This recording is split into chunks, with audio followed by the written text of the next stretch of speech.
Okay. Let me go ahead. At this time, I'd like to ask Chief of Wildlife Daryl Radachak for his introduction for the season setting.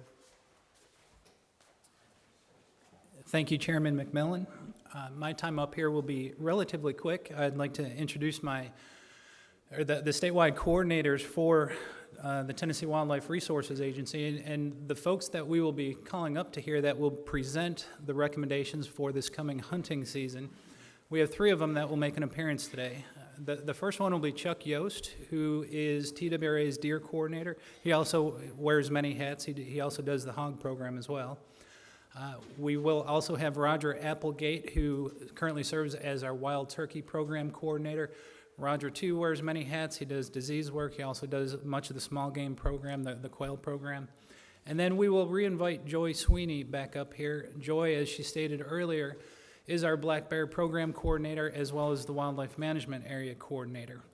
But we cannot mention those three without speaking a little bit about all the folks that work with Tennessee Wildlife Resources Agency, from the officers in every county to the biologists in all the regions.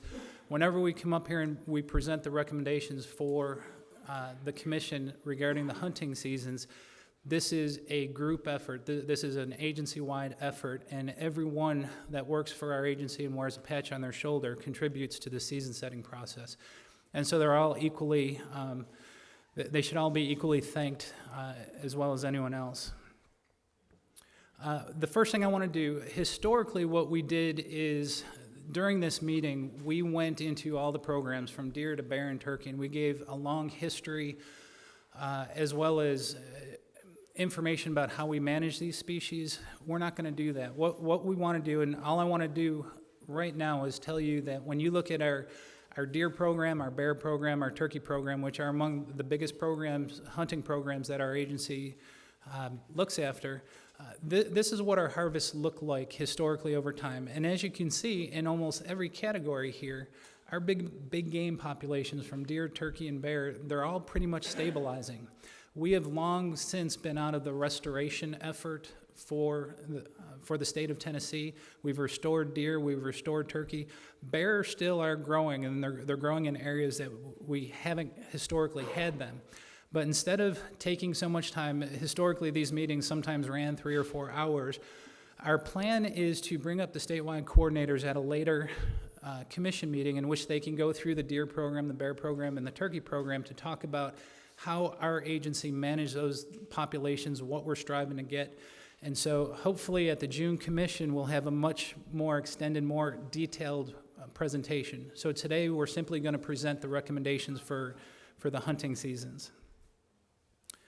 Now, just so you understand how this whole season setting process goes, this takes up quite a bit of time within the agency, especially for our wildlife biologists. And if you look at the timeline in which we're operating under, most of the hunting seasons take place from September to December. The small game seasons, the big game seasons, much of that takes place in that time period. And during that time period, we invest a lot of effort, a lot of manpower, a lot of money into collecting data on the species that we're caring for, in particular deer, turkey, bear. And so throughout that time period, we're collecting data. We have a very well-respected big game data collection process. And over the course of those months, we're gathering the data that we use to set seasons.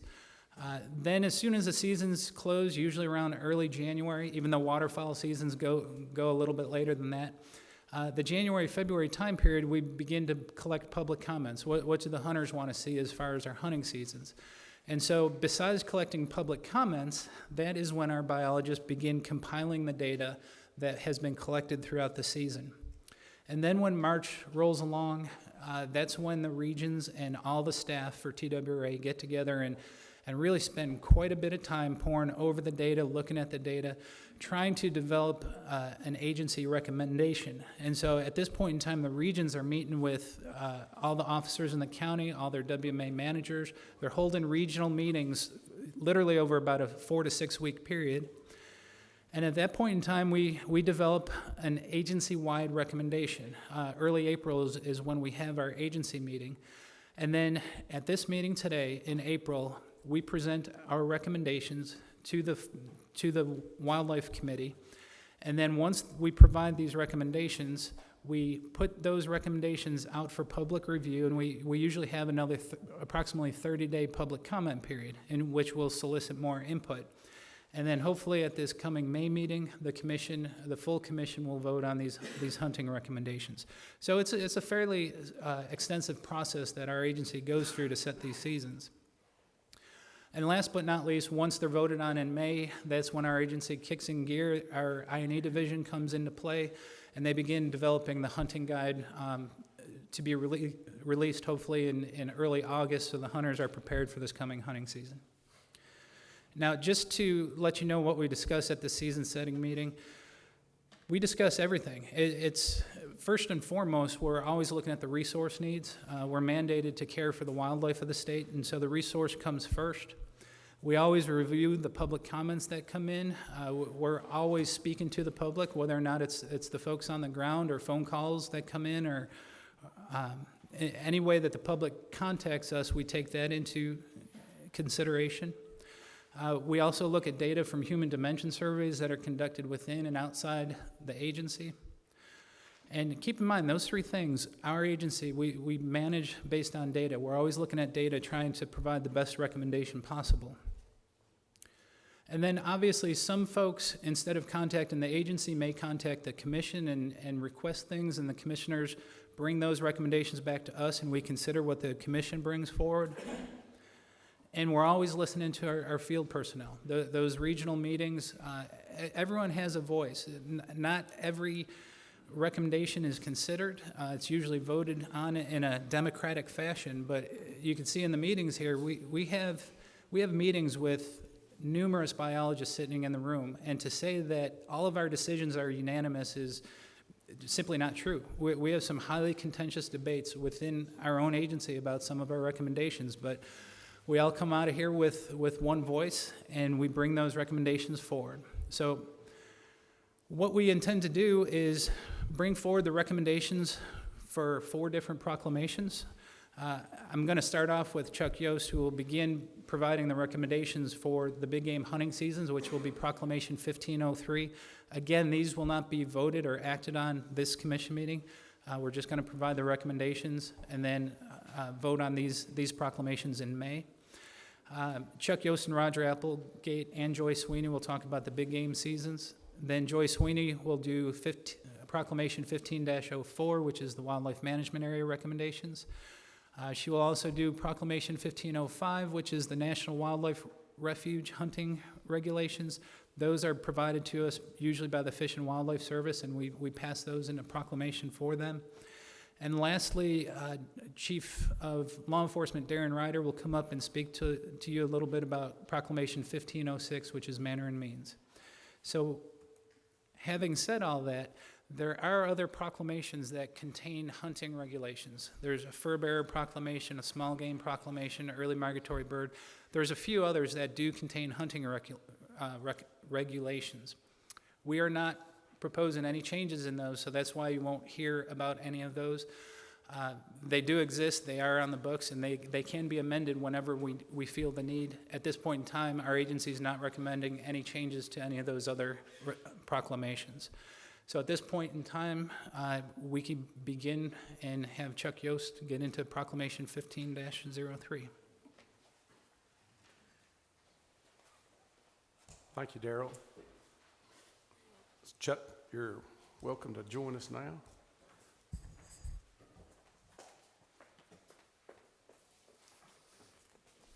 Mind if I sit this here? Thank you.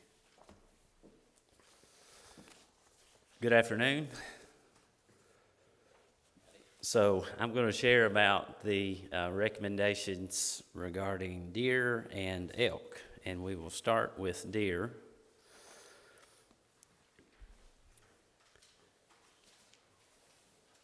And what we have recommended is to add antlerless opportunities, which are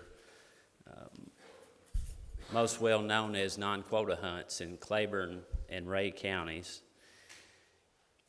So you would find this information in the non-quota hunt table, and we're referring to the very first non-quota hunt on the table.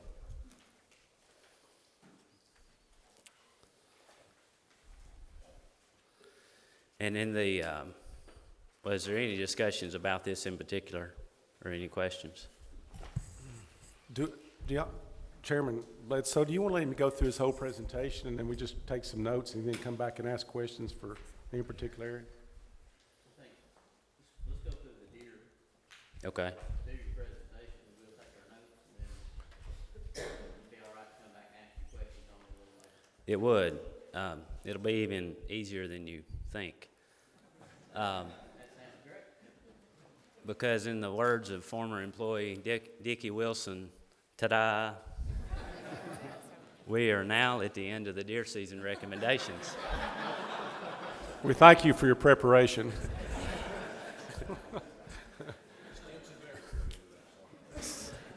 So is that the extent of your changes for our deer proclamation? That is it, yes, sir. Okay. I just bet you we have a question or two for you. So would somebody like to address Mr. Yost first? Mr. Ripley? Thank you, Mr. Chairman. Chuck, what is the status of our deer herd in terms of numbers of animals now? Do we have any idea on that? The last time we did any kind of intensive estimate was in 2010. And some of you may recall that was a thermal imaging study, and the estimate that was developed at that time was 750,000. And there are times when you may also hear 650,000.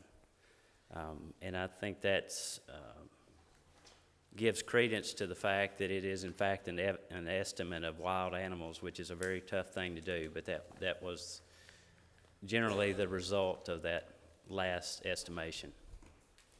How many deer did we kill this past season in Tennessee? This past year, 165,000. The number is more like 149 and some change, but it's a whole lot easier to remember 165,000. Okay, thank you. You're welcome. I'm a little confused. You said 165, then you said 149? What, you said it was more like 149? Yeah, it was 100. Did I say that wrong? I'm sorry. Yeah, thank you. 165,000, and I just rounded up by the thousand. From 159? I mean, That's- what did you round it up from? 164. Okay, I'm sorry. Okay, Sorry. I thought you said 149. That makes more sense. That's a heck This of a is that's a this heck is of no a place. roundup. This right here is no place to do math. I apologize. That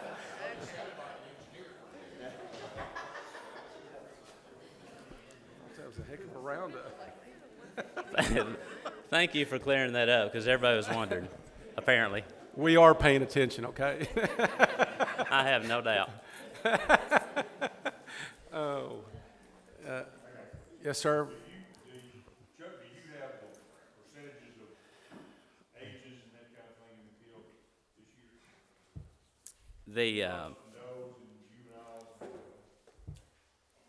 The bucks and does and juveniles. How many does, how many bucks, Okay. ages of the bucks in the field? Okay, yeah, I do have some information right here readily available. And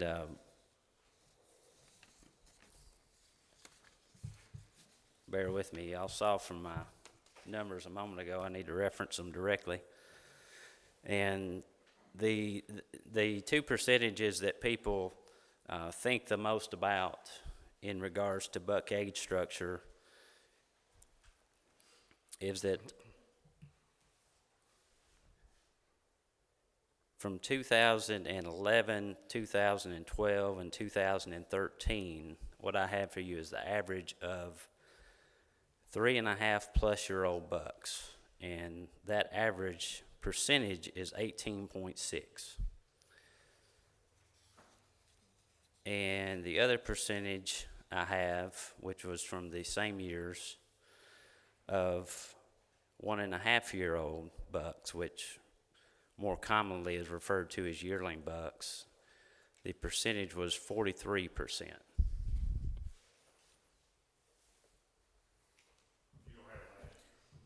I'm sorry? You don't have last year, I, 2014? last year.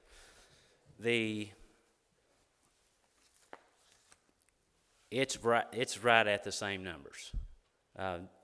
The 18.6 that I referenced, the percentage of 3.5+ year olds, it was 18 point, it would have rounded up to 19% for last year.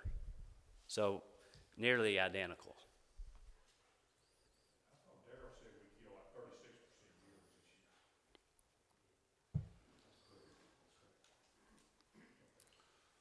this year. Of this year, 2014, the numbers that I gave you was an average of 11, 12, and 13.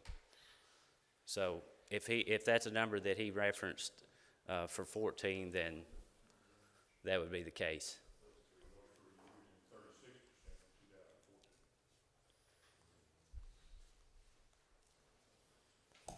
Chairman. Yes, sir. Chuck, what is the age of maturity for a whitetail buck? I mean, at what age do they reach the maximum potential for growth and so forth? The age for maximum antler growth would be 5 to 7 years old. How many, do you have the figures for what percentage of the deer that were killed in 11, 12, and 13 were in that mature age class? I do not. I have it for 3.5, a group of 3.5 and older. Okay. Do you have that number for 14 by any chance? No, sir. No, sir. I'm just trying to get a feel for what percentage of our deer have reached, their full potential of our harvested deer. I understand the way that these things are generally categorized is you have when it comes to antlered bucks, is that you look at your yearlings, 2.5-year-olds, and then 3.5 and older, and that's how that's the tradition of how you evaluate the age structure of antler bucks. You're welcome. Jim, from whatever I can research, basically at 3.5, they're probably 75%, of what they're going to be. So it's 3.5, it's pretty mature.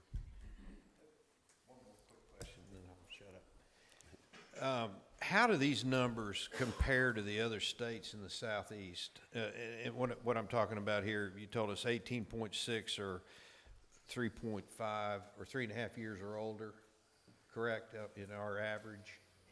And 43% are 1.5 or I guess younger. How does that compare with some of the surrounding states?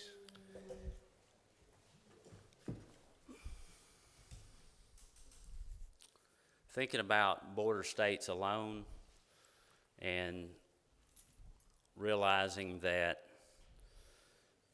some states collect data differently than we do. So regarding border states, there's 2 states that I'm not familiar with. One being Alabama, because they have a different method of collecting their data that may not be representative of the techniques that we use. And then also North Carolina, which I don't have any information on North Carolina to share.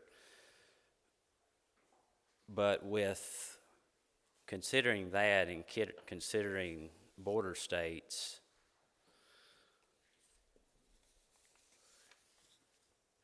we kill the lowest percentage of 3.5 plus year old bucks. That would be Missouri, Kentucky, Virginia, Georgia, all of the states except the 2 that you've mentioned. That's They're right. So that would contiguous. be 6 states. And we're killing, of those states, we're killing the lowest percentage of mature bucks. Is that what I'm understanding you to say? As long as your definition is consistent with how it's generally shared, and that is if that we kill the lowest percentage of 3.5 and older bucks. Well, I thought that was your definition. I mean, I thought. Well, yeah, but I was just making Yeah. sure that we were on the Okay, same page. Okay, Yeah. yeah, I think we are. I Yeah. think we are. What is the ratio of our buck to doe kill? Well, you've got some differences across the state, but if you look, say, in the Cherokee, you're going to find a 1 to 1.5 on average, and then One buck to, yes, yeah, sorry for that.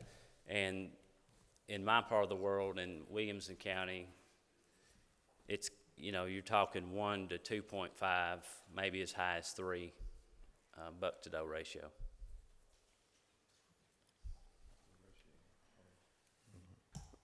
Is the agency satisfied with the number of deer we're harvesting each year compared to what we think our overall population is? I mean, or do we want to be in that 20 to 25%? Is that what we're shooting for? Well, again, apologize for this, but you've got variations across the state. You've got your unit L counties where you'd like to stabilize the population or maybe even decrease it to some extent. And then you've got areas in East Tennessee where the regional biologists are still interested in growing the herd there in number. Other questions?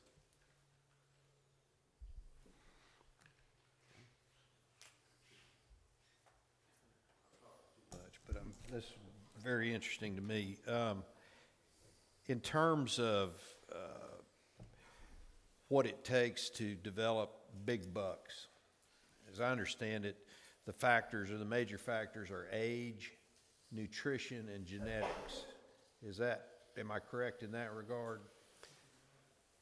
You said age, nutrition, and genetics. Yeah.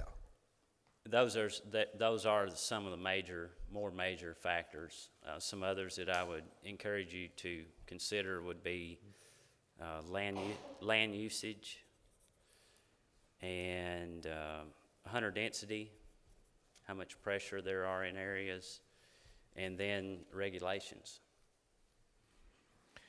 Do you, if we wanted to increase the number of mature bucks that we killed in this state, increase the quality of the bucks, do you have a recommendation as to what we could do with regard to any of these factors that you and I have discussed? So nutrition, genetics, what was our third one you mentioned? Hunting pressure and, Age. well, I mentioned age. You mentioned age, yeah, I was going through your list. Age, nutrition, genetics, land usage, state regulations, hunter density. I guess I might ask the commission which one of those, from your point of view, could affect the age structure. But the ones, Let me ask this an easier way. yeah, thank you. Thank you, Bill.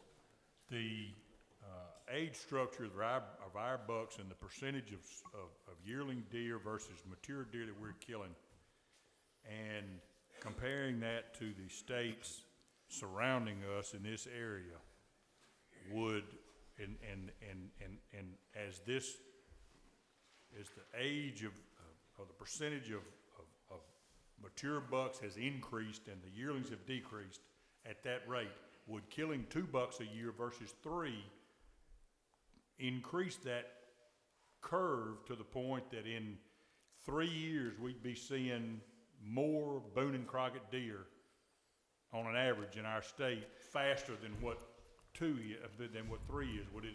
Would it appreciably increase the age curve?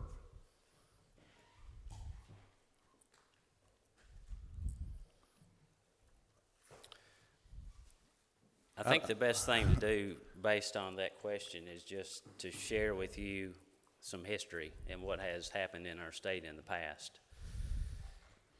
And you may recall from earlier commission meetings that in 1998, that we reduced the buck limit down to 2.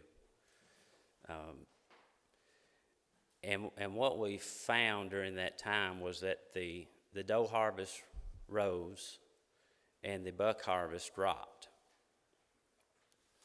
And then the year after that, in 1999, the buck limit was increased back up to 3, which had the opposite effect, which was the doe harvest dropped and the buck harvest rose. And overall, during that time of the reduction, the year of the reduction, the overall population or the overall harvest increased by 3.6%. So it did in fact increase overall. There wasn't a decline overall. There was an increase in the antlerless harvest and a decrease in the buck harvest. So, in summary, the decreased buck limit increased doe harvest and decreased buck harvest, while only impacting the overall harvest by 3.6%. So, that a reduction will result in more bucks in the standing herd the following year.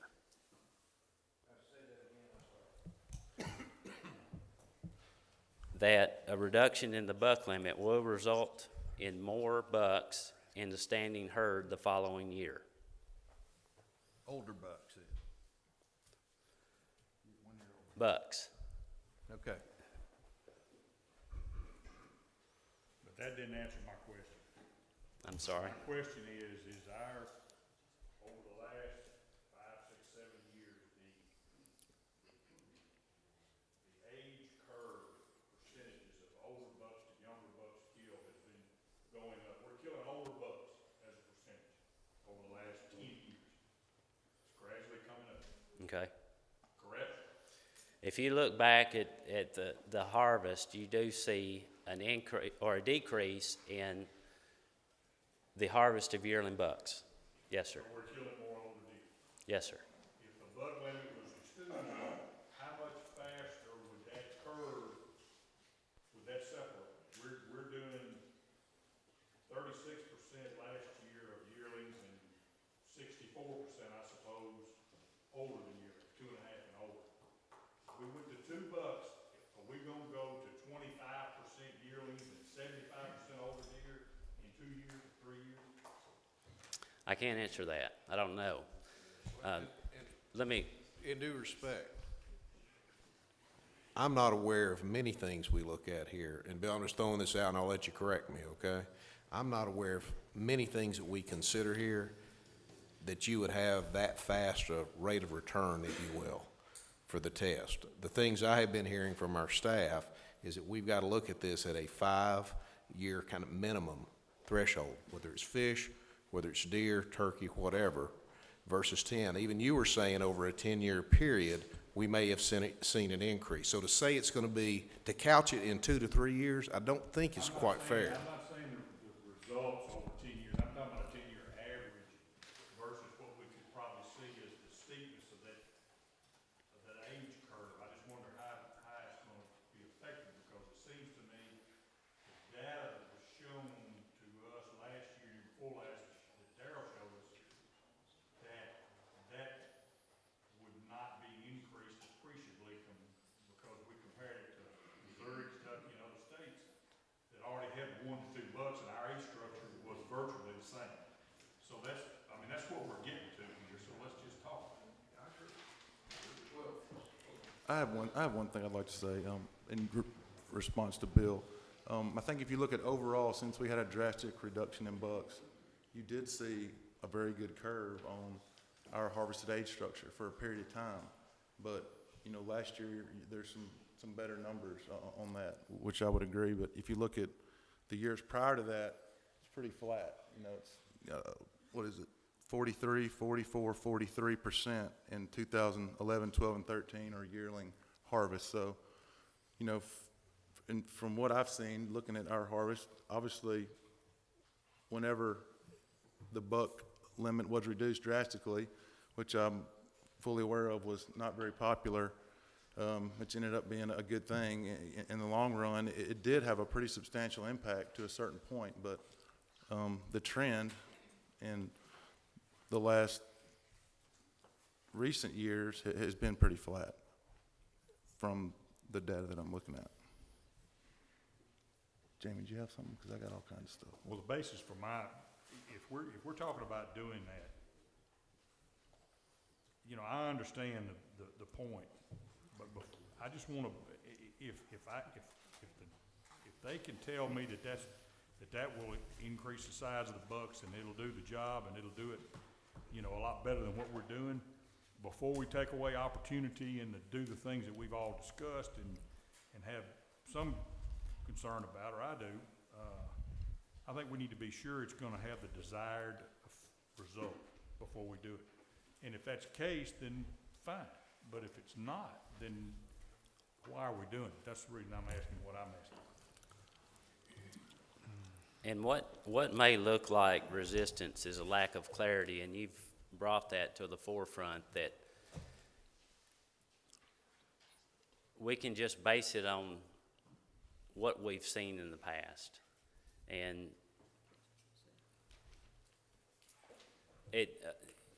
that's just it. We can't say with complete certainty exactly how it will impact the deer population. Was the data? How was the data collected last year? I'm thinking it was collected in a different manner than the years prior. That's not the case. It's not. It was consistent. Okay.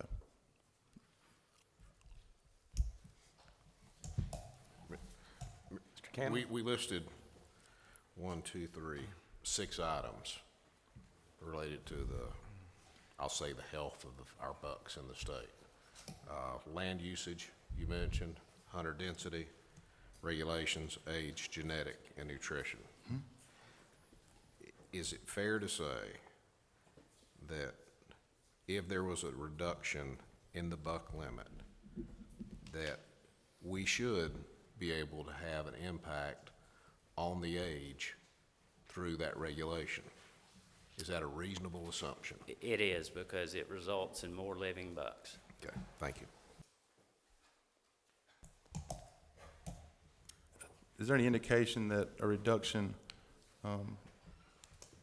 would have any negative biological impact on our deer herd from 3 bucks to 2? We do not, the agency does not feel that there'll be negative consequences. As a matter of fact, our experience in '98 is that there was no overall decrease in the number of animals, right? It did not negatively affect the deer population overall. No, sir.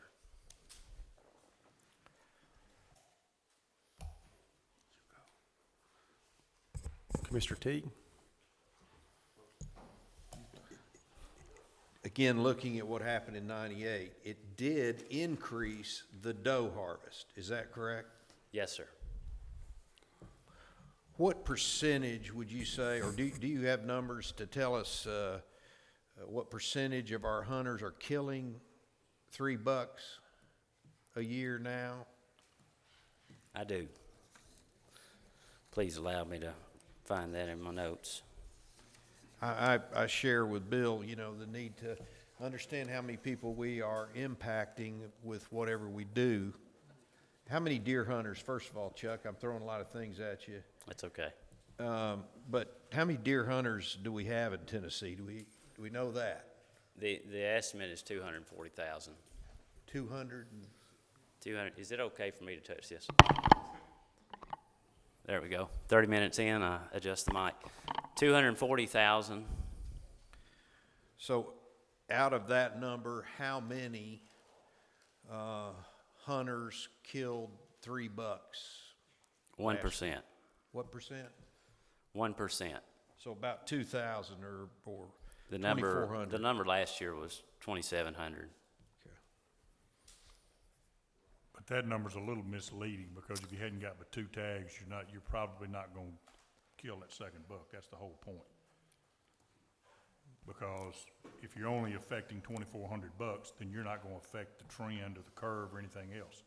you've gotta affect a bigger group, which you will. Well, unless your hunter is waiting and being more selective. That's the point. Well, if you're If they going, only have 2 tags, they're not gonna, those that kill 2 may not kill but 1. So you're affecting a greater population, and that's the only way you can affect a trend is if you affect a larger group of people. So the 2,700 is not a, The only reason Consideration. the only reason that they would wait or hold a tag and only kill one is because they were trying to harvest a older age class Sure. deer. yeah, So exactly. if that's what they're trying to do, a reduction which will protect deer would only help their case, in my opinion. Yeah, and let me share one more thing about that, because I want you to realize that 240,000 is all deer hunters. Okay, so what I'm telling you is that 1% of all deer hunters kill 3 bucks. But there's maybe another thing you should consider, and if you look at the number of successful hunters, in other words, there are 65,000, last year there were approximately 65,000 hunters who actually killed a buck or an antler deer, okay? And if you think about just that group of successful hunters, 4% of those harvested 3 bucks. So it's still a small percentage, but when you look at, the number changes a little bit when you look at successful hunters or deer hunters in general. were you saying successful hunters were 65,000 bucks taken, or is that what you consider successful? No, that's not what I'm saying. What were you saying? I'm saying that many hunters harvested a buck. Okay. But, the mindset when I was growing up is that because we were trying to increase the herd and all, especially in East Tennessee, was don't shoot a doe. And I think that the majority of people my age or even older, even when they look at a deer now, their mentality is shoot a spot before they'd shoot a doe. And I think that's what we're up against, in that success for a lot of people is just filling their freezer with meat. And I think what the commission's saying here is that, to have an opportunity to shoot a doe and to maybe save a buck so that age structure can get a little older, I think that's what we're looking at. I don't think we're trying to take opportunity if that's what this commission decides to do. I think we're just trying to switch the opportunity around for what someone considers successful. Is it filling the freezer? My mentality is I'd rather shoot a doe any day to put in the freezer, and then I just hunt bucks for something to put on the wall. And to me, I think it's just a changing mindset, and I think we need to encourage that to push it along. Commissioner T? Yeah, I would like to say, I think the other variables that could affect our harvested age structure would involve regulations that would take away someone's ability to harvest whatever buck they like, regardless of its age. And I think that the possibility of a reduction to 2 would still allow people to, take their children out, get them excited about hunting, let those guys and girls, whoever that want to fill their freezer still have an opportunity to shoot the first animal that they see, if that's what they are out there for, which is a lot of people. In addition to that, I think it's a good point from this could be the increased doe harvest, which I know a lot of farmers and a lot of people that manage property and try to grow flowers in their yard would be in favor of. And the danger of that would be in counties that we're actually trying to increase the population. But I feel like that through the different units and the fact that they have quota hunts, they are protected in that manner. Against an increased doe harvest in their area, or a very drastic one. I had something else. What was it? Oh, the other thing, you're talking about like a lot of Unit L, we're trying to stabilize our herd or in some cases reduce our herd.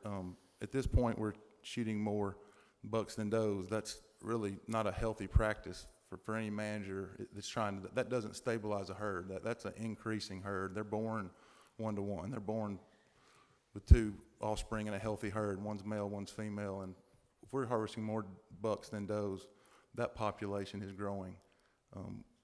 in a lot of cases, we'd much rather be at, you know, a 1 to 2 or something, 1.2, you know, in my opinion. You know, we're killing 8 does for every 10 bucks. And I think this might be an opportunity where we go more 12 does for 10 bucks, which I think could, you know, help a lot of people out and balance our herd, which in turn would make it healthier. And I think that's a good thing. Does anybody else in the commission have anything directly related to this? All right, I wrote this down so it would come out, but I just said, with the consideration of this committee's desire to provide some direction and notification for respective comments at the May Commission meeting, I would like to make a motion that the staff prepare drafts of the appropriate proclamations reflective in a maximum of $2 statewide. This will be considered at the May Commission meeting. I second. So we have a motion to direct the agency to develop proclamations for a $2 limit. Is there anything there that we would like to give them direction for as far as doe harvest? Not as part of this present motion. I would like to say, just to clarify, that this motion was given to give direction to prepare language for a $2 maximum limit, not a vote on deer limits at this time. Chairman Bledsoe, would it be appropriate then to we'll ask for discussion, but then we'll ask for a vote from the Wildlife Committee to at least for this direction? Yes. Okay. What other discussion do we have before we actually take that vote? Can I just say one more thing? Chuck, I agree with what Trey said. You know, a trophy for a 15-year-old kid may be a spike buck because that's the first buck he ever killed. A trophy for a older seasoned deer hunter might be a 10-pointer with an 18-inch spread. But if the goal, and I'm not saying it is a goal of this commission, but if we agreed that the goal of this commission was to improve the deer herd in the sense that we have bigger bucks, more mature bucks, would a reduction of the buck kill to 2 bucks start us in that direction? Well, if your goal is to harvest more 3.5-year-old plus bucks, Yes. then you would want to protect the 1.5 and 2.5-year-old age classes. Okay. And so that I understand completely, are you agreeing with me, or would you agree that one way to grow your bucks, get older bucks in your population, would be to reduce your buck kill from 3 bucks per hunter to 2? From 3 to 2. What I can tell you is that based off of the past and the history from 98, that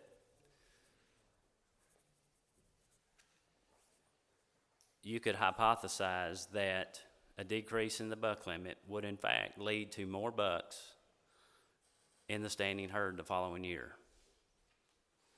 Eventually Leading to more 3.5 and older bucks. I mean, doesn't that make sense that would have to? I could understand that determination. Would you not think that, or I guess the thought is that when you have 3 bucks, the reason only 1% kill 3 bucks is the other 99% that are still hunting are waiting for that wall hanger to come through. And so that means the first 2 deer they kill, or harvest, I should say, could both be yearling bucks. And they still have that 3rd tag that they're hanging on to for the big boy. So I guess the thought is with 2, then they're only going to take 1 yearling buck, or hopefully a doe, to fill their freezer while they're waiting for the wall hanger. And I think that's kind of what I guess we're all doing this as on hypothesis of what the mentality of our hunters are. And it may not make any difference, but I think that in discussion with the average hunter, I think that's what most people do. Connie? When you're thinking about the older, that's only one of the 6, the age.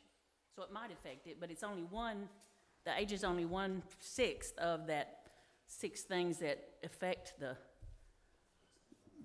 bucks, right? That's correct. It is just But one of So the it would six. help that 1/6 of it, but it may not help the other. Yeah, I think it's Right. important, and I'd like to say for clarification, this is a change, I realize, if it were to go through, and I'm not trying to insinuate that we're gonna have, like Bill tried to lead the question, are we gonna have Boone and Crockett deer in 5 years? That's not really the point in my mind. I like the idea of managing for a healthy herd, for a good age structure, for a healthy harvest, but you're talking about a deer reaching maturity where it's got another year. We're not really talking about a deer having a certain amount of points or scoring a certain amount, in my opinion, because for me, it's about the health of the deer. It's about giving the deer a little more chance, but, you know, in my opinion, the trophy's in the eye of the beholder. This doesn't regulate anyone from going out and enjoying the deer hunting however they see fit. For a lot of people, it's different, obviously. But I think this is a way that you can affect a very small percentage of our sportsmen. You can appease the concerns of a large population who would like to see even more drastic regulations than this, but at the same time, not do any biological damage. So a lot of the other variables that would have a significant impact on what we're talking about here are either out of our control or so restrictive that, in my opinion, I would not be in favor of. Director Carter, did you have a comment? I did. I just wanted to point out a few things that there's not a reluctance to answer your questions on some of these things because some of them, I won't call them guesswork, but there are so many variables. And for instance, when you compare states, you know what we just went through in comparison states and license prices, there's so many variables between states and how they're structured and how they put together seasons. It's difficult to look at one state to another and know what's going to happen. For instance, a lot of our border states we just talked about, they don't even check in deer. So they have to have some method of acquiring data outside of a check-in system. And that has some variability on what happens. A lot of the states that have reduced limits also have a short season. And the shorter the season obviously has some impact on it as well. The figures that Chuck gave you a few minutes ago on what happened when we went through the last reduction, remember that we went to a $1 limit. That was for a year. Then we changed back, went to a $2, and then you don't get trend when you change every year. So just want to keep in mind that some of the things that we were pointing out there could be all kinds of anomalies in there that would cause something to happen. Then you get into the psychology of whether or not a person would hold one back, hoping for a bigger one, whether or not they would go, whether or not they would take a doe. There's just a lot of variability that we just can't definitively say, here's what's going to happen.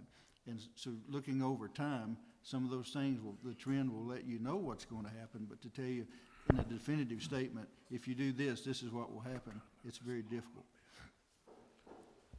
Commissioner Woodson?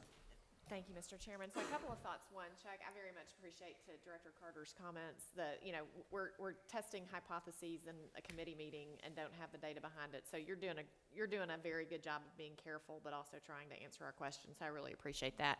Mine's more just a comment regarding the proposal that Commissioner Teague has, and it's more a comment of process. I'm going to speak in favor of it, and if we vote, we'll vote in favor of it. I think it's very important to minimize surprise and maximize transparency.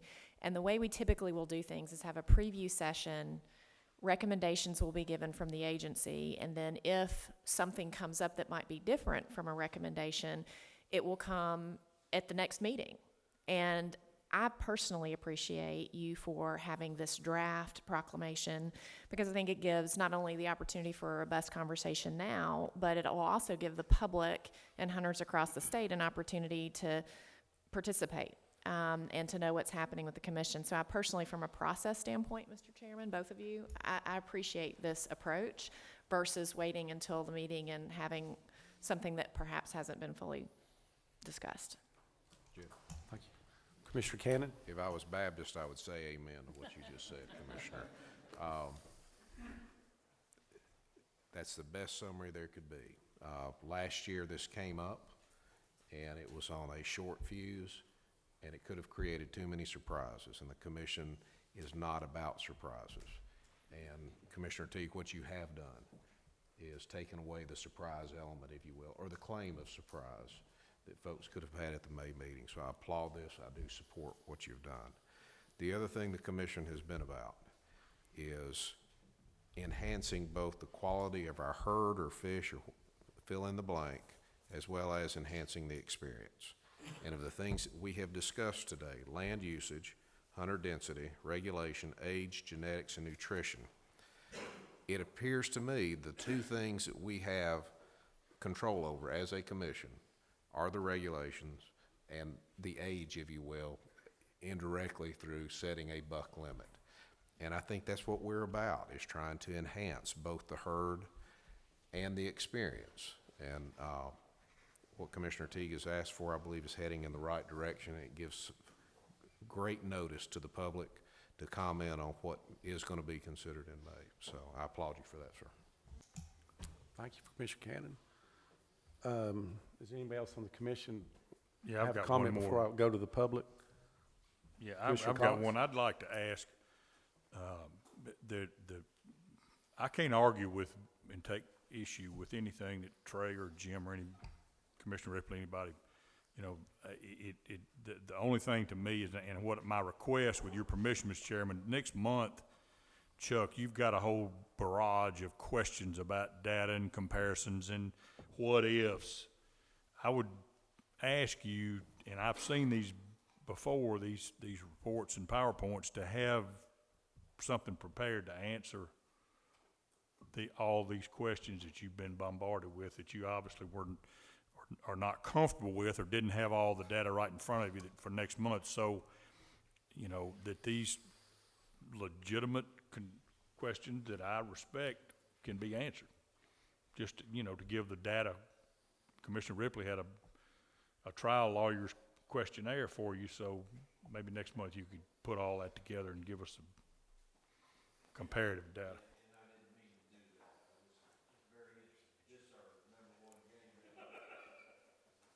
Well, I think the questions that Commissioner Ripley was asking were good questions that, yeah, that had to be answered. So, I think I have empathy for Chuck in that there's a lot of questions that we asked, you just can't answer them, and we're not going to know. But if in my opinion, if we decide to do something, it's going to have, it can't be for 1 year like we did last time. It's going to have to be 3 to 5 years before we can even see if the data's helping, and see also how the public responds and if it's something the public wants, or our hunters anyway. Anyone else on the commission? Kurt? Chuck, what percentage kill more than one buck? 1%. If you go back to the estimate of 240,000 hunters, We know how many the kill three. breakdown is 38% killed one. I'm sorry, I'm looking at the wrong numbers. 1% killed 3 bucks, 6% killed 2, and 20% killed 1.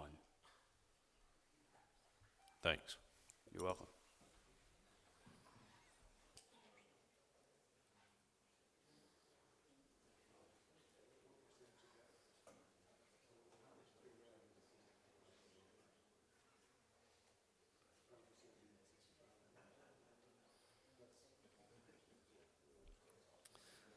Are we free to move ahead, or any more questions?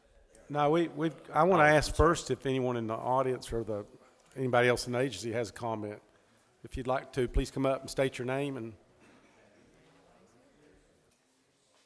Well, y'all have got this microphone real close to y'all, so it's kind of intimidating. And I'm going to read this because I don't want to make any mistakes. Can I get you to state your name first, please? That's next on the list. Okay, I'm sorry. Mr. Chairman, members of the commission, my name is Gary Cook, and I come today as a deer hunter from West Tennessee. I bought my first deer stamp in 1966 and have seriously hunted deer every year since then. Deer hunting was and is a family thing for my clan, and it means much more than vacation time to us. For us, time in the woods is much more akin to church on Sunday morning than it is the football game on Sunday afternoon. I wish I had the first person who ever coined the phrase sport hunting by the scruff of the neck, because I don't kill animals for sport, and I don't hunt with anyone who does. I have a master's degree in wildlife biology and worked for the agency for 35 years, and with the exception of the 4 or 5 years that I was a wildlife officer, I spent every opening weekend working deer checking stations in Middle and West Tennessee. I aged thousands of Tennessee bucks over my career and conducted thousands of interviews with Tennessee deer hunters. I also designed and taught the very first wildlife biopolitics class in the University of Tennessee system, and to my knowledge, that class is still being taught to this day. That class was a review of all the conflicts that this commission and the agency has gotten into with user groups over time, the players that were involved, the politics, and the resolution. I only tell you these things because I've been asked by a bunch of deer hunters in West Tennessee to come before you today and ask you to support the TWRA recommendation to not change the buck limit. So I'm going to be giving you a totally different perspective, and I really appreciate you giving me the opportunity to give it to you. Now, some may tell you, as we've heard today, that changing the buck bag limit from 3 bucks to 2 bucks is not a big deal. But when you look at it from my perspective, it can become a big deal. It is a big thing to tell the biologists with this agency who are recommending no change that they're wrong in their recommendation. If you had been in the meetings that I've been into that Darrell was talking about earlier, where all these guys are in this room and they're trying to come up with the best thing for the public, they really take a lot of time in coming up with what is the best thing for the resource and the public. It is also a really big thing to tell Tennessee deer hunters that they have on their own, by passing younger bucks, reduced the percentage of 1.5-year-old bucks in the harvest from 85% back in the 80s to 35, 36%, whatever you said last year. All this was done with a 3-buck limit. So with the 3-buck limit, deer hunters have done on their own what some people are telling you it must be required by this commission to fix it. It's akin, and I hate to say this, but it's kind of like some members of the federal government telling us that we're not smart enough to make our own decisions, that the government has to tell us what to do when we're in the field. Now, I'm not here to challenge this commission in any way. I learned the hard way that doesn't work. I promise you that. Y'all are in charge, and y'all can come up with whatever recommendation you want. But I would like to share one lesson that I learned over my 35 years in working with many commissions just like this one. And we talked about it in the wildlife biopolitics class too. If we are going to remove an opportunity from deer hunters in this state, it has to meet 2 criteria before you get egg on your face. And trust me, remember the days of the waterfowl computer. We've done some great things that we ended up not really popular about. But the 2 things were that you make that change if the resource is in jeopardy and needs your assistance. The other thing is you change it if there is overwhelming percentage of the user groups that want the change. Now, the only thing I can promise you is the deer herd, it's one of the healthiest deer herd population statistics I've ever seen on that board earlier. If you look at the other states and what their populations have done this over time, and look at Tennessee's is fabulous.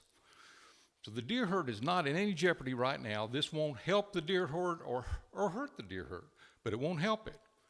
So it's not in jeopardy, so it fails on that amount, and I can promise you the majority of deer hunters in this state would not understand this recommendation and are not in favor of it.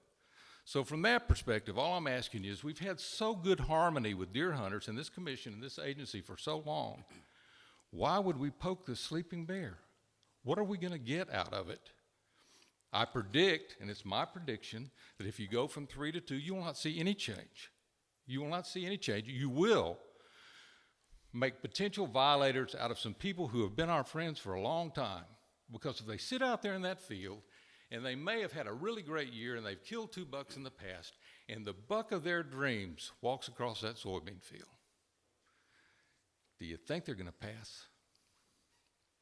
Well, that kind of person wouldn't pass if it was his 6th year.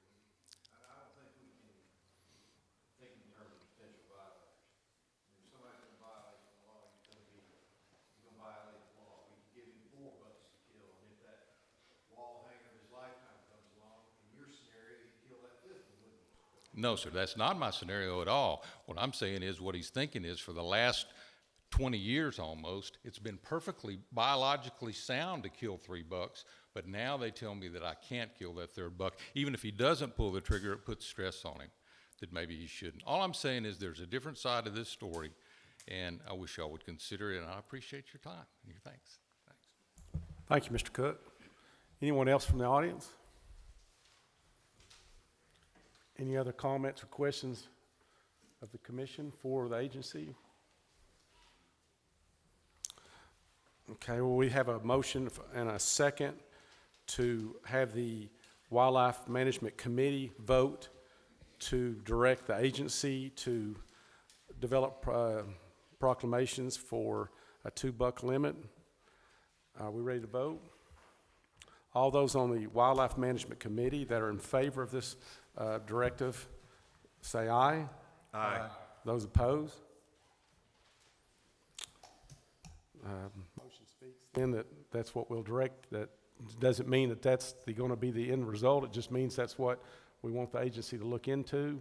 And obviously the vote will come in May, but this way we are given proper notice that that's something that's being considered by the commission so that the public will be able to respond.